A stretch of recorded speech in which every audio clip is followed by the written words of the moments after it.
किस दोष की समाप्ति है और किस पुण्य की प्राप्ति होगी। खिड़की लगा ली बुलाए। और ये भोले बाबा को प्रिय क्यों है? ये 3 प्रश्न शंकादित ऋषि करते हैं। तब श्री सूची महाराज कहते हैं कि बेलपत्र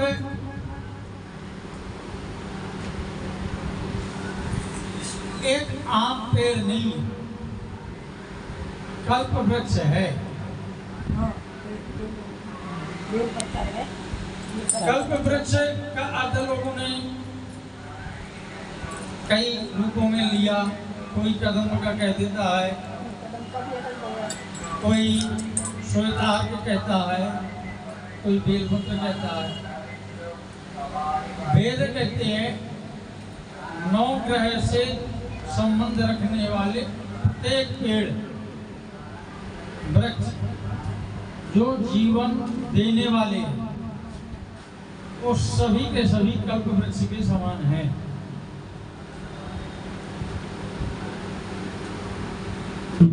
पहली बात तो मैंने जो प्रमाण देखा मैं वो प्रमाण देता हूँ। अगर किसी को घाटे लग रहे हो व्यापार में,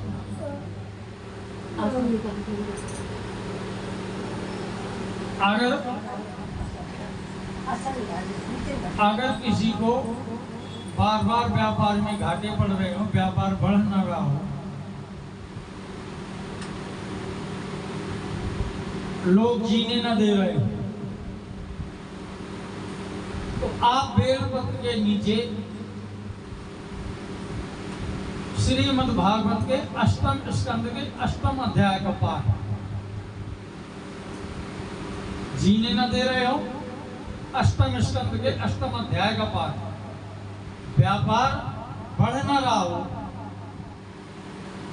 8वें स्कंद के 9वें अध्याय का पाठ, बेलपत्र के नीचे 40 दिन कर लो, आपको 21 दिन में रिजल्ट आना शुरू हो जाएगा। और ऐसा आएगा तुम्हारे संभाले नहीं संभलेगा। इस बात की नहीं, मैंने पेड़ की बात करी, पौधे की नहीं। हाँ, प्यास लगे तो घर में कुआं नहीं भूल आ जाता तो ये पास जाया जाता। पेड़ मैं बता सकता हूँ, धौला कुआं के धौली प्या हुआ है उसके मंदिर में, शिव मंदिर में। अब कहते हैं कि भोले को प्रिय क्यों है? भोले को प्रिय इसलिए है कि ये दिमाग को एकाग्रता देता है, शांति देता है, मन को भटकने से रोकता है। प्रिय इसलिए। कौन सा प्रिय? नहीं, आप बता रहे हो ना मन को भटकने से रोकता है। कौन सा? बेलपत्र। पूरी रामायण हो गई, अभी तो मैं ये पता नहीं कि बेलपत्र की बात कर रहे हो ना? हाँ, उसी की बता रहे हो। मैं समझी और कोई दूसरा। और हम कितनी अवस्थाओं को प्राप्त करते हैं? 3 बस 4 बचपन कहाँ गया? इकट्ठा जवान हो लेते हो गया। 4 बचपन, जवानी, बुढ़ापा, ये तीनों कालों के किए गए कृत्यों को विनाश कर सकता है। 3 ही होते हैं। बचपन में किए गए पाप, जवानी में किए गए पाप और बुढ़ापे में किया गया भेदभाव। बुढ़ापे में पाप होते नहीं, भेदभाव होते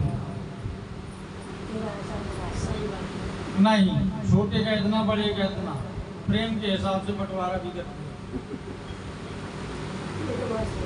मैंने तो बराबर दिया। तो हर किसी के लिए लागू हर नियम नहीं होता। एक इंसान की 5 उंगलियां बराबर नहीं है एक इंसान की, तो हर इंसान का स्वभाव एक जैसा कैसे हो सकता है? तो ये प्रमाणित करता है कि हमारे जीवन से संबंध रखने वाले हर काल में बेलपत्र हमारे जीवन को उद्धार करने के लिए प्रादुर्भाव हुआ। दूसरा कहा गया है कि अगर बेलपत्र के पत्ते चाहते हो तो 3 कालों के पापों का नाश होता है। अब वो गांठ जो रह जाती है पीछे वो तोड़ के चढ़ानी चाहिए। अब वो कहाँ चढ़ानी चाहिए? चढ़ती वो भी है, वो चढ़ानी चाहिए विषधरा देवी माँ के ऊपर।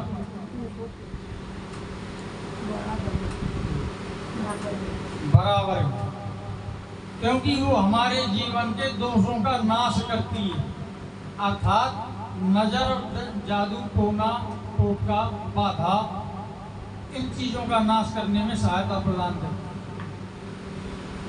कोई करता है तो उसका भी विनाश करता है।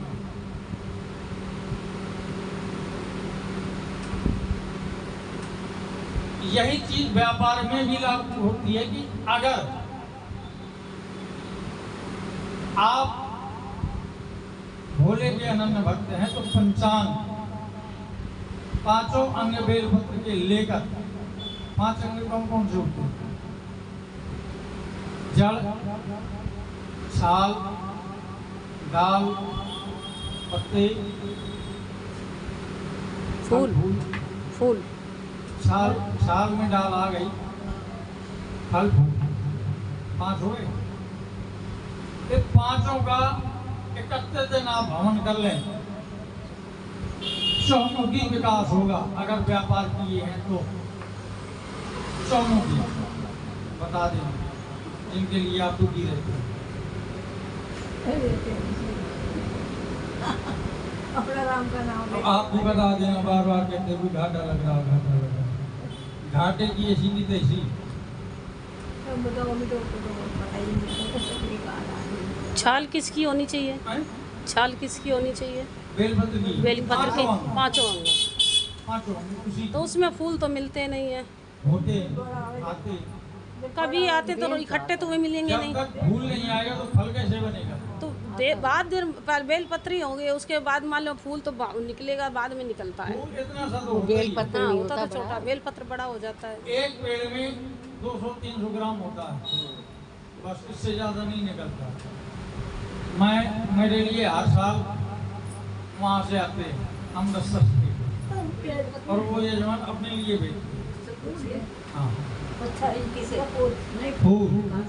अब बाकी चीजें तो यहीं मिल जाती हैं, क्या फर्क पड़ता है?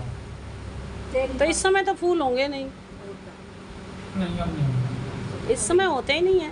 ग्रीष्मकाल में चैत के महीने में दिखते हैं उसको, गर्मियों में तो दूधा नहीं आ जाए नहीं। जब हरियाणी उसमें होती है चैत में, जब मोर आता है ना आम के पेड़ पे, उस टाइम पर हल्के फूलते हैं।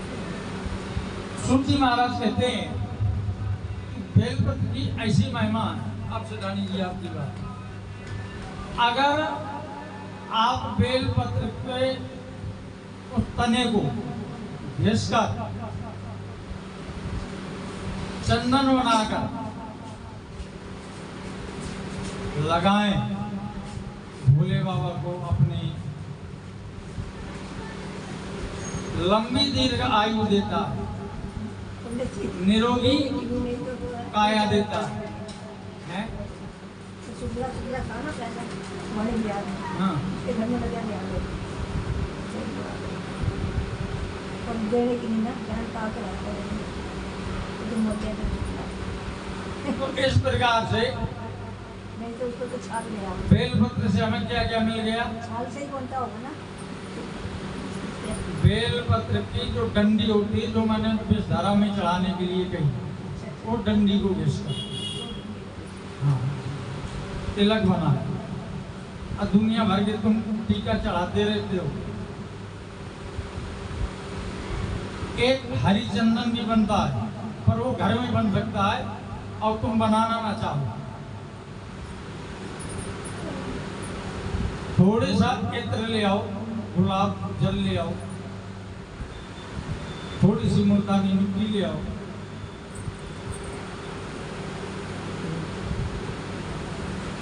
अब तुलसी हर घर में सूख जाती है, उसकी जड़ जिसके समस्त देवताओं में गणेश जी को छोड़कर चढ़ाओ, अनंत गुना फल मिलता है। जो आप कामना भी नहीं कर सकते उतनी शांति प्राप्त होती है, तुम्हारे परिवार वंश में उतना वैभव प्राप्त होता है। हाँ, हम मार्केट में जरूर घूमते हैं कि अष्टगंध मिल जाएगा, फलना मिल जाएगा, कुछ न मिलता, अमृता सब के लिए मिलता है। मेहनत नहीं करना चाहिए। चंदन घर में ही है, तुलसी का इतना अनादर है कि रोडों में पड़ी नजर आती है सूखी हुई। उसका चंदन भी तो बनाया जा सकता है, पता होगी पंडित जी। उसे कहते हैं हरी चंदन, हरी की प्रिया है। इसी प्रकार बेलपत्र का, तो ये श्री सूत जी महाराज कहते हैं कि बेलपत्र की महिमा तो मैंने आपसे कह दी, भस्म की कह दी, रुद्राक्ष की कह दी। तो कहते हैं महाराज अब ये भी तो बताइए कि विजया अर्थात भांग भोले बाबा किस लिए यूज करते हैं। उन्होंने कहा, सनकादिक ऋषियों ने जब, तो सूत जी महाराज कहते हैं एक दंत होकर सुनना। पहला तो भांग शरीर के लिए लाभकारी बहुत है, पाचन शक्ति बहुत बढ़ाता है।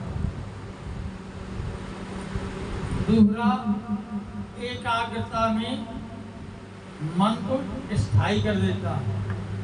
मैंने जीवन में 2 बार खाई,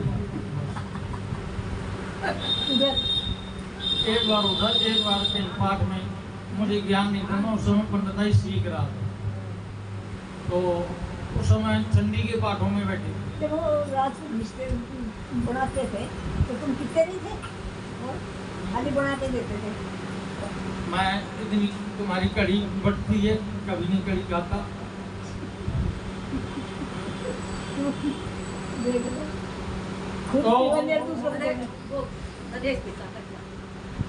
श्री सूत जी महाराज कहते हैं कि जब मैंने वो नया पंडित बन रहा था